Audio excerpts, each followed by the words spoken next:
శ్రీ మహాగణపతయే నమః. శ్రీమాత్రే నమః. శ్రీమాత్రే నమః. శ్రీమాత్రే నమః. శుక్లాంబరధరం విష్ణుం శశివర్ణం చతుర్భుజం ప్రసన్నవదనం ధ్యాయేత్ సర్వవిఘ్నోపశాంతయే. అగజానన పద్మార్కం గజానన మహర్నిశం అనేకదం తం భక్తానాం ఏకదంతముపాస్మహే. వందే గురుపదద్వంద్వం అవాంగ్మానసగోచరం రక్త శుక్లప్రభామిశ్రం అతర్క్యం త్రైపురం మహః. సచ్చిదానందరూపాం తాం గాయత్రీ ప్రతిపాదితాం నమామి హ్రీమయీం దేవీం ధియో నః ప్రచోదయాత్. విద్యాక్షమాలా సుఖపాలముద్రా రాజత్కరాం కుందసమానకాంతిం ముక్తాఫలాలంకృతశోభితాంగీం బాలాం స్మరేద్వాङ्मयसिद्धिहेतोः. ప్రకాశమానాం ప్రథమే ప్రయాణే ప్రతిప్రయాణేప్యమృతాయమానాం అంతఃపదవ్యామనుసంచరంతీం ఆనందరూపాం అబలాం ప్రపద్యే. నమోస్తు తే వ్యాస విశాలబుద్ధే ఫుల్లారవిందాయతపత్రనేత్ర येन त्वया भारततैलपूर्णः ప్రజ్వాలితో జ్ఞానమయ ప్రదీపః. శ్రీ పరదేవతా స్వరూపులరా, ముందుగా నాకు జన్మనిచ్చిన తల్లిదండ్రులకు, అక్షర భిక్షను ప్రసాదించిన శ్రీ గురువులకు, చదువుకొను రోజులలో తమ అమృత హస్తాలతో అన్న ప్రసాదం పెట్టిన తల్లులకు నా కృతజ్ఞతాపూర్వక నమస్కారములు. శ్రీ పరదేవతా స్వరూపులరా, వటపత్రంపై పడుకొని ఎంతో ఆశ్చర్యపోతున్న విష్ణువుతో భగవతి చిరునవ్వు నవ్వుతూ, నీవు ఈ విషయంలో ఆశ్చర్యపడవలసిన పనేమీ లేదు. మాయ వల్ల నీవు నన్ను గుర్తించలేకపోతున్నావు. ఇంతకుముందు అనేక సార్లు జగత్తు యొక్క సృష్టి, స్థితి, ప్రళయాలు జరిగాయి. నిర్గుణ సా పరాశక్తి సగుణస్త్వం తథాప్యహం సాత్వికీ కిల యా శక్తిస్తాం శక్తిం విద్ధి మామికాం. ఆ పరాశక్తి నిర్గుణరాలు. నీవు నేను కూడాను సగుణ రూపులం. నన్ను సత్వశక్తిగా తెలుసుకోవలసింది. ఇప్పుడు నీ నాభి కమలం నుంచి బ్రహ్మ పడతాడు. అతడు రజోగుణం కలవాడు. ఎప్పుడూ తపస్సు చేస్తుంటాడు. దాని ప్రభావంతో రజోగుణంతో కూడిన 3 లోకాలను సృష్టిస్తాడు. ఆ కాలమందు పంచభూతాలకు భూమి, నీరు, గాలి, వెలుతురు, ఆకాశంలను ఏర్పాటు చేశాడు.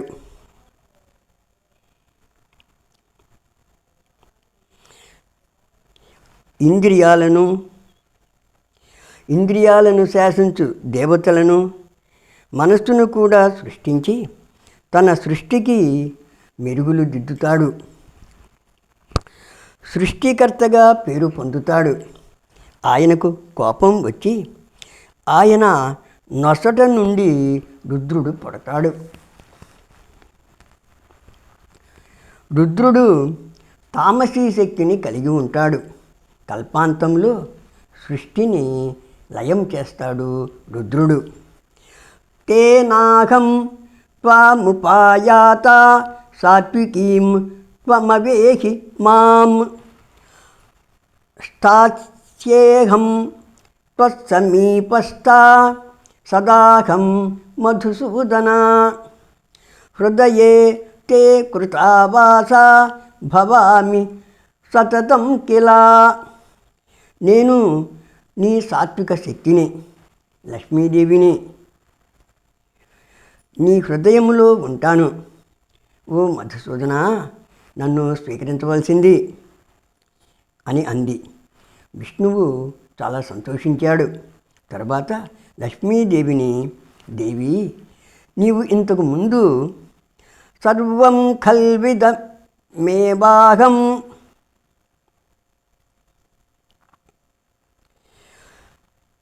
నాణ్యదస్తి సనాతనం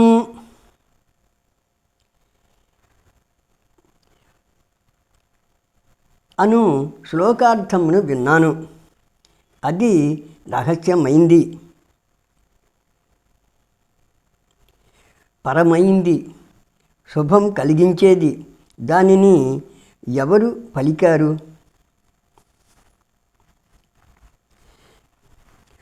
నిర్ధనోహి యథా ద్రవ్యం తత్ స్మరామి పునః పునః.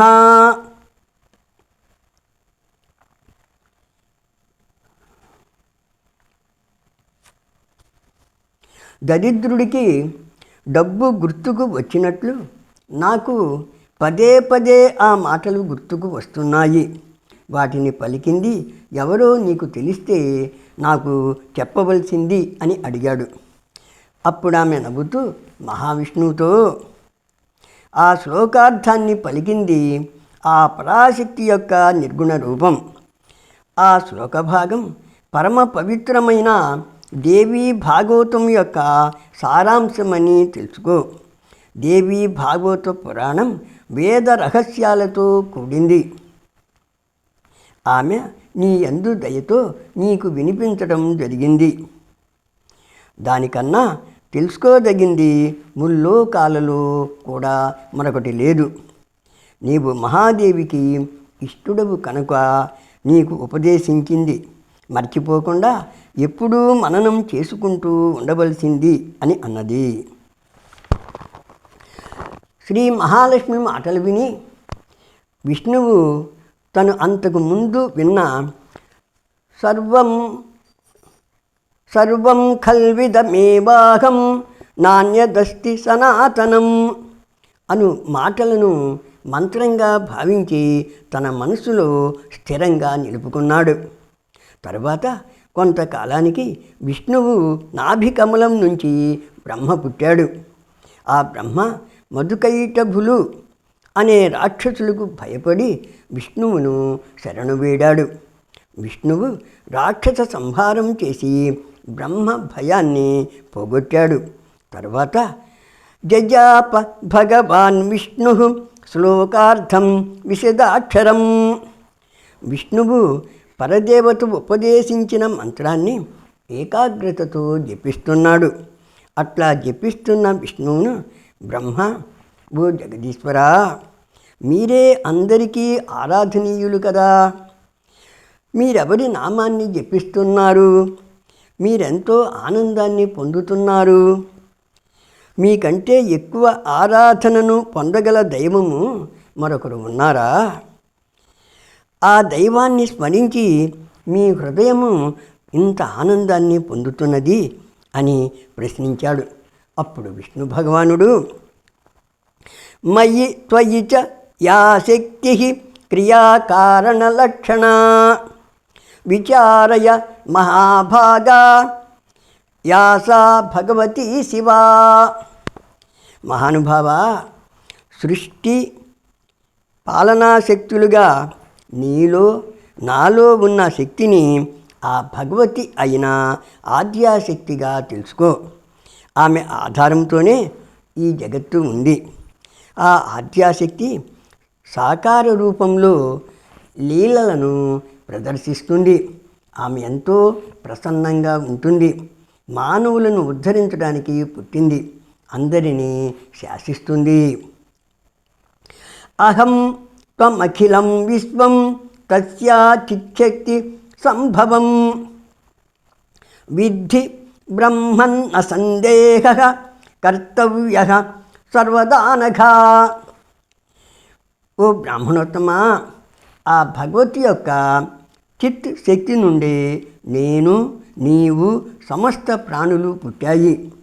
ఆమె నాకు వినిపించిన అర్ధ శ్లోకమే ద్వాపర యుగంలో వ్యాస మహర్షిచే శ్రీదేవి భాగవతంగా వివరంగా చెప్పబడుతుంది అన్నాడు. భగవతి చెప్పిన అర్ధశ్లోకమును విష్ణువు బ్రహ్మకు ఉపదేశించాడు. బ్రహ్మ తన కుమారుడగు నారదునకు ఉపదేశించాడు. నారదుడు వ్యాస మహర్షికి ఉపదేశించడం జరిగింది. వ్యాసుడు అర్ధశ్లోకంలో నిగూఢంగా ఉన్న విషయాన్ని శ్రీదేవి భాగవత పురాణంగా వివరంగా విస్తారంగా వ్రాశాడు. ఈ పురాణంలో 12 స్కంధాలు ఉన్నాయి. 18,000 శ్లోకాలు ఉన్నాయి. వేదాలతో సమానమయ్యింది. తత్వజ్ఞానం ఉంది. పురాణ లక్షణాలు అన్నిటినీ కలిగి ఉంది. అందులో భగవతి వృత్రాసుర వధ కథ మొదలగు మంచి కథలు రూపంలో ఉంటుంది. బ్రహ్మ విద్యా నిధానం తు సంసారాన్నవతారకం. ఈ పురాణం విన్న మనుషులను సంసారం అనే సముద్రాన్ని దాటిస్తుంది. అజ్ఞాననాశనం దివ్యం జ్ఞాన భాస్కర బోధకం. ఈ పురాణ పఠనం శ్రవణం వల్ల వచ్చే జ్ఞానం వల్ల అజ్ఞానం తొలగిపోతుంది. ఇది జ్ఞానం కలిగించటంలో చీకటిని పారద్రోలు సూర్యుని వంటిది. ఇటువంటి పురాణాన్ని వ్యాసుడు మొదట కుమారుడైన శుకునకు, శిష్యుడైన సూతునకు వినిపించాడు. ఇంత విశిష్టమైన ఈ దేవీ భాగవతాన్ని శ్రీ వ్యాస మహర్షి ద్వారా విన్నను శ్రీ సుఖయోగి మనసులోని అలజడి తగ్గలేదు. ఆహారమునందు నిరాహారమునందు కూడా ఉపేక్షాభావంతో ఉన్నాడు. అప్పుడు వ్యాసమహర్షి సుఖయోగితో, చింతావిష్టం సుఖం దృష్ట్వా వ్యాసః ప్రాహ సుతం ప్రతి, కిం పుత్ర చింత్యతే నిత్యం కస్మాత్ వ్యగ్రోసి మానదా. నాయనా, నీవు నిరంతరం ఎందుకు చింతిస్తున్నావు? నీ మనోవ్యతకు కారణం ఏమిటి? రుణభారంతో కృంగిపోయి విచారిస్తున్నటువంటి నిర్ధనుని వలె ఉన్నావు ఏమిటి? పుత్రా, నేను చెప్పటం వల్ల శాంతి కలగకపోతే మిథిలా నగరానికి రాజుగు జనకుని దగ్గరకు వెళ్ళు. స తే మోహం మహాభాగా నాశయిష్యతి భూపతి. జనకుడు ధర్మాత్ముడు, జీవన్ముక్తుడు, సత్యవాది, భాగ్యశాలి. నీ అజ్ఞానాన్ని పోగొడతాడు, నీ సందేహాలను తీరుస్తాడు, నీకు తప్పక మనశ్శాంతిని కలిగిస్తాడు అని అంటాడు. అప్పుడు శుకుడు వ్యాసమహర్షితో, ధర్మాత్మా, గృహస్థ ధర్మాన్ని రాజధర్మాన్ని పాటించు జనకుడు జీవన్ముక్తుడు ఎట్లా అయ్యాడు? నాకు చాలా సందేహంగా ఉంది. ద్రష్టుమిచ్ఛామ్యహం భూపం విదేహం నృపసత్తమం, కథం తిష్టతి సంసారే పద్మపత్రమివాంభసి.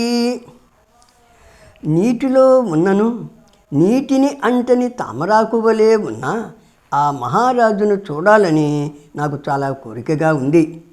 భోగాలను అనుభవించినవాడు అనుభవించనివాడు ఎట్లా అవుతాడు? కష్ట సుఖాలను భోగ భాగ్యాలను అనుభవించేవాడు ఇంద్రియ వ్యాపారాలను ఎట్లా దూరం చేసుకుంటాడు? తల్లి, కొడుకు, భార్య, వేశ్య అనే భేదాలు ఉన్నాయి కదా. అటువంటప్పుడు భేదభావం లేని ముక్తిని ఎట్లా పొందుతాడు? మానవుడు మంచి పదార్థాలను స్వీకరిస్తాడు. శీతోష్ణాలలో, సుఖదుఖాలలో ఉన్న తేడాలను గమనిస్తాడు. అప్పుడు అతడు జీవన్ముక్తుడు ఎట్లా అవుతాడు? శత్రువు, మిత్రుడు అనే తేడా ఉన్నప్పుడు ద్వేషం, ప్రేమ అనే భావాలు కలుగుతాయి కదా. రాజధర్మాన్ని పాలించేటప్పుడు ఈ నియమాలను ఎట్లా అతిక్రమిస్తాడు? దొంగను, తాపసిని ఒకే భావంతో ఎట్లా చూడగలుగుతాడు? తండ్రి, అసమబుద్ధి ఉంటే అతడు ముక్తుడు ఎట్లా అవుతాడు? ఇప్పటి వరకు జీవన్ముక్తుడు అయిన రాజును నేను చూడలేదు. రాజుకు జనకుడు దండాన్ని వదిలిపెట్టి రాజ్యం ఎట్లా పరిపాలిస్తున్నాడు? శాసనం లేకపోతే ప్రజలలో ధార్మికత్వం ఉండదు కదా. రాజ్య రక్షణకు దండమే కారణము కదా. సందేహ నివృత్త్యర్థం గచ్ఛామి మిథిలాం ప్రతి. అందువల్ల ఓ తండ్రి, నేను సందేహం పోగొట్టుకుంటానికి మిథిలా నగరానికి వెళ్తాను అని అన్నాడు. శ్రీ పరదేవతా స్వరూపులారా, మిగిలిన పురాణ విశేషాలను తర్వాతి ఎపిసోడులలో తెలుసుకుందాం. ఈ వీడియోలోని కంటెంట్ మీకు నచ్చితే లైక్ కొట్టండి, షేర్ చేయండి. సబ్స్క్రైబ్ చేసుకోకపోతే ఇక చేసుకోండి. ఛానల్ను ప్రోత్సహించండి. స్వస్తి ప్రజాభ్య పరిపాలయంతాం న్యాయేన మార్గేణ మహీమహీషాః. గోబ్రాహ్మణేభ్యః శుభమస్తు నిత్యం. లోకాః సమస్తాః సుఖినో భవంతు. సర్వం శ్రీ గురుచరణ సమర్పితోస్తు.